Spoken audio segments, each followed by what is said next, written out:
कहते हैं ना कि सच हमेशा कड़वा होता है और इसे बर्दाश्त करना, इसे हजम करना आसान नहीं होता। ये इंडियन मीडिया की आप एक वीडियो देखें, इनका ये बयान देखें, इसे देखकर आपको लग रहा होगा कि इन लोगों से सच हजम नहीं हो रहा, सच बर्दाश्त नहीं हो रहा।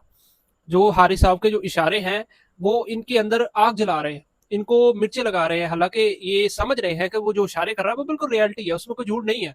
पाकिस्तान ने उनके बिल्कुल राफेल तैयारी गिराए हैं, लेकिन उनसे अब सच बर्दाश्त नहीं हो रहा, इसलिए वो चिल्ला रहे हैं। अच्छा, हारिस रऊफ क्या आर्मी में है, एयरफोर्स में है? वो क्यों क्राउड को ऐसे प्लेन दिखा रहा है या 6-0 कर रहा है क्राउड को? सबने सुना है तेरा काम। उसके बावजूद जब तू क्राउड को ऐसे प्लेन दिखा रहा है, वो कोई 1% की गैरत बची है? ये वही होता है कि ओछे लोग, जो घिनौने लोग होते हैं ना, ये अपने लेवल पे लाने की कोशिश करते हैं तुम्हें। ये जीत तो सकते नहीं, ये मैच में तो तुम्हें जवाब दे नहीं सकते, ये ही घटिया हरकतें कर सकते हैं। ये हमें किस बेसिस पे बोल रहे थे कि तुमने पॉलिटिकल स्टेटमेंट दिए?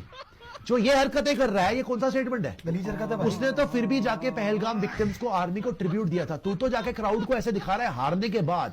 बिकॉज आप मैच हार गए हो, आपको बर्दाश्त नहीं है कि आप हार चुके हो। लाइक अल्ट्रा लूजर्स, आप क्राउड को जाके, क्योंकि आपके पास मैच के लिए बोलने का तो कुछ है नहीं, आप उसको प्लेन दिखा रहे हो।